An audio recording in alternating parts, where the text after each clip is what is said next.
If you're trying to figure out, or I should say, if you're sick and tired of trying to figure out what in the, watch your mouth, ED. I'm just talking about the PMO. Listen up.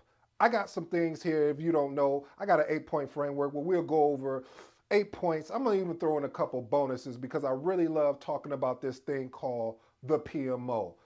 If you're new to the channel, I go by the name of ED. For all you smart and intelligent folks out there, I'll keep it simple. It just simply means it. Today's episode is entitled Introduction to the PMO Puzzle. What does it really mean? Again, introduction to the PMO puzzle. What does it really mean? First of all, let me ask you a question, family. Do you even know what a PMO is? Do we really even know what a PMO is? Here, listen, a PMO really is the acronym which I just gave you, PMO, which stands for Project Management Office. It is basically, just to really sum it up, it's a centralized department or group that really organizes and defines and maintains the project management standards for project management. The main goal, listen, one of the main goals I should really say, because we're going to unpack, I'm going to do my 8 point framework and we're going to unpack some other main goals, is that really to really standardize the project management practices, ensure that facilitate resource management appropriately, as well as provide necessary guidance and oversight of project management, or I should say project managers, and teams. Now listen, in this 8 point framework, I'm going to give you more of the introduction aspect. If you really enjoy this video, then we'll go and I'll do another one and I'll go into a deeper dive of it. Point number one. Man, do your homework, homie. No, I'm just playing. No, seriously, do your homework. What do I mean by that? What do you mean by do your homework? I've even created PMOs myself personally. And one of the things before I even started a PMO, I went and did my homework. My homework would tell me the status, or I should say the organization style. How are projects currently being led? Basically, you want to go do your research if you're getting ready to start a PMO, or you're about to basically rebuild a PMO. It's very, if you don't remember any of the rest of these points that I talk about here today, family, you need to remember this about doing your homework and basically going ahead and doing the proper research on how the PMO is being ran, or if it's a new PMO, talking with the project managers, conversating with the stakeholders, but importantly, really making it a collaborative effort, because I've seen it time and time again. I don't know why I'm getting so excited here, but I can't help myself. Time and time again, though, seriously, family, I've seen it where you don't have that engagement between the project manager and the PMO office. It's more of a dictatorship. Okay, what do you mean by that, ED? It's that this is the governance and this is how projects should be ran, which, okay, is fine, but it's not fine, because the project managers is on the ground floor. And when I say on the ground floor, meaning they are the individuals leading the project. So it's imperative, matter of fact, no, it is important that we work with the project managers to understand what are they seeing. The project managers are more or less the blind spot to the governance aspect of a PMO. Because if you put, okay, I know I'm rambling and I'm going on, but this rambling, or I should say, it's not this rant that I'm on, is important, family, that the PMO and the project manager, they collaborate and form something. Let me get off this. I know I drained that point so much. Let's move on to point number two. Before I get into point number two, family, I really appreciate all the new subscribers, the new family. Welcome, man. You guys are going to be you're going to be entertained. You're going to be educated on your journey. If you're not a project manager, man, welcome. This is going to be some good content. If you're already a project manager, still welcome. Hey, I started a newsletter. It's in the link. I may even pin it to the top of the comments. I really want you guys to get on board. The first newsletter will be coming out within 2 weeks. So when I get your information, I'll make sure that you get informed. And it's going to be, I know everyone says, oh, this newsletter is going to be different. No, but this one is going to be different because watch this, family. It's going to be around project management as well as the mindset. If you don't have the mindset in leading projects, it doesn't matter what the skills and techniques are because you won't be able to lead it effectively. Okay, I'll get off my shameless plug. Let's move on to point number 2.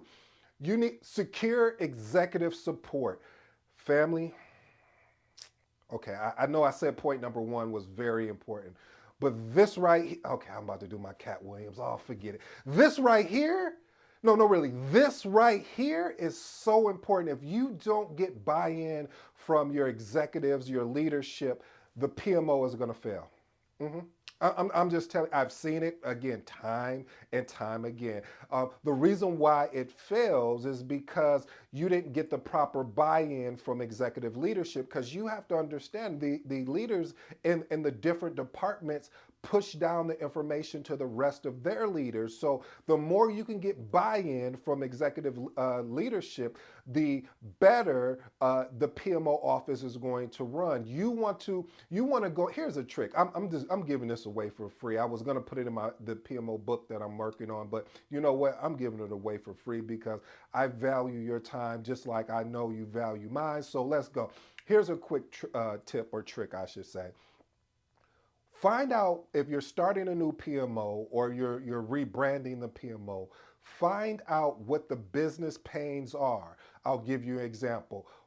If you already have an existing PMO, what are the project delays? Why are our projects, running behind schedule? Or why are they always coming in over? But find out the pain. When you find out the business pain, this is how you get the buy-in. A lot of people don't want to tell you that. All they do is just go in and create governance and frameworks and no. Get this executive buy-in and find out what the pain. Interview these executives. If you're the leader of that PMO, interview these executives and say, hey, what are some of the frustrations you have? Just like that, what are some of the frustrations you have with some of the projects that are being led? And I promise you, if you have great leadership, they will be transparent with you in a way that allow you to take that information and to use it to make a better, or I should say, build a better PMO office. Point number 3, create a PMO roadmap. One of the things when you look at a PMO office, rarely do you see a PMO roadmap. A roadmap really consists of, it's really little, to me, the way that I look at it is building little momentums to assist the project managers as well as the projects being led by the project managers. Really starting small, meaning, okay, this quarter we're going to focus on, let's say we're going to focus on making sure that the reporting structure when we're sending out reports is just not a whole bunch of data, but it's effective data that anybody off the street should be able to pick up and know where this project is. So we're gonna work with the project managers to ensure that we build out a proper basically reporting structure when you're reporting out of where the project is. And again, I'm leading back on the foundation of all of this, and it's going to have to be a collaborative effort. If we don't have a collaborative effort between the project management as well as the PMO, you're not going to have the success that you need. Point number 4, I don't know why I did the little 4, I just wanted you to see. Point number 4, training and development. What do you mean by that, ED? Oh, you're talking about where we sit in a training and you go over all the governance and framework. No, that's not what we're doing here. We're trying to, let me explain something, family. You develop your project managers, you have better projects being led. Okay, maybe I missed you on that one. Okay, how about this one? If you train your project managers effectively, then you have projects that meet the triple constraint by staying either within or under. We all know, if you've been watching me for a while, what the triple constraints are. So for my new people that are here, the triple constraints consist of your schedule, your scope, your cost, and of course, your quality. we need to train around these areas and providing the proper training as well. Watch this, also around methodologies and frameworks. So if projects are being led in a waterfall methodology, we need to assist our project managers to ensure that the methodology that they're leveraging is appropriate for the project that they're leading. I think I just said something. Let's move on to point number 5. Point number 5, create a risk management strategy.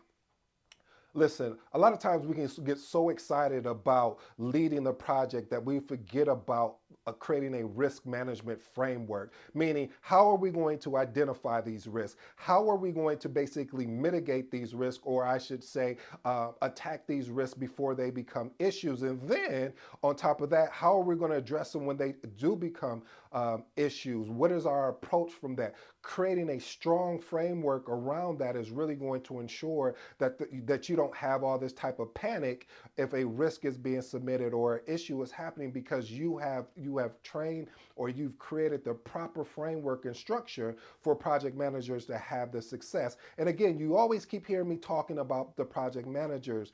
Man, it's so important that we really set the project managers up for success, because when you set the project managers up for success, then you'll be able to set the PMO up for success. So that leads me to point number 6, establish governance and reporting structure. Hey family, I touched on this a little bit earlier when we were talking, and I was talking about reporting out. Listen, we have to identify what are the key metrics, or what we say the KPI, the key performing indicators.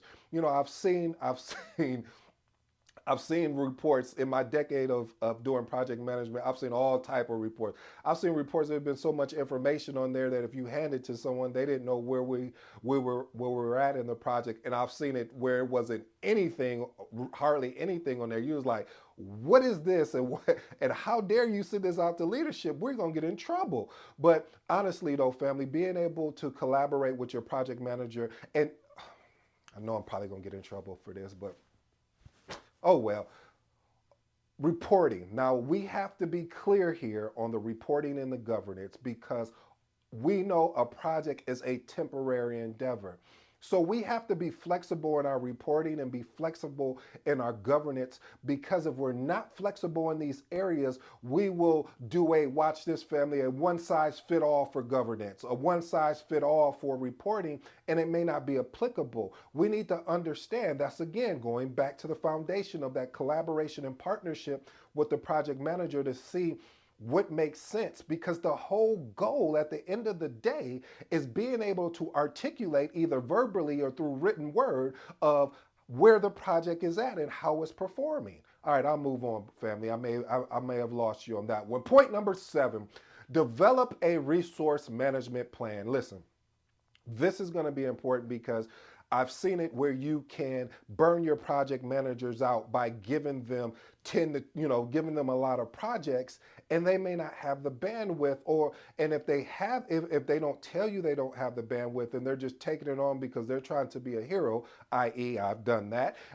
When you do that, you may miss something that needs your attention. And again, as a project manager, you're the coach of the team. You are the leader of the team. Even though you don't have these stakeholders reporting to you, they are looking to you. There's an accountability and a responsibility as a project manager you need to step up and embrace. If you don't embrace this, it's going to fall back on you at the end of the day anyway. So being able to use resource management software will really help your team to understand bandwidth and availability. Let's move on to the last and final point. But I do, if you stay tuned, have 2 bonuses for you if you're still here. Point number 8, select appropriate methodologies or frameworks. I kind of touched on this as well, family. Listen, if you are leading a software project, you may want to look at a more of a Scrum approach, because there may be so many different changes. So it may make sense because of the iteration. You want to do that. If you're leading more of a waterfall type project that is predictive, and you understand there's so many moving pieces, again, understand what methodology or framework is going to make sense for the project that you're leading. Here's bonus number one.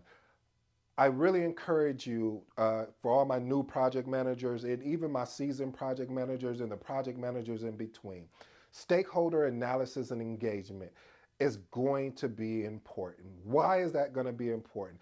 Understanding who needs to be part of this project will help you to have a better success versus where you go into silos or the teams are working in silos and there's not a more of a collaborative approach. You see me use that word a lot, collaborative. The reason why I use it, because I've noticed when you're not collaborative and everyone is going off in these solo solo teams or solo meetings and not including the team that could probably provide value or input, it really takes away from the momentum of the project because you're not creating a bond with your team, as well as the project is not going to have the success that it needs. And the last and final bonus, ensure that from a PMO standpoint, align with organizational goals. I touched on this earlier about and this was point number two. So if you want to go back, check out point number two. Point number two was around basically getting buy-in from your executives or leadership. So this is the same thing of being able to align with the organizational goals, because it's important where if you don't have a goal or something that you're marching towards that was going to help the organization, people are not going to prioritize that particular project. They're not really going to take it seriously, and when they don't, again, you're going to struggle along the way. Hey family, I would love to know what was your favorite point today that I shared. Drop it in the comments. Again, man, this has been your boy ED. Until next time, you know the slogan, you know the motto. I'm out.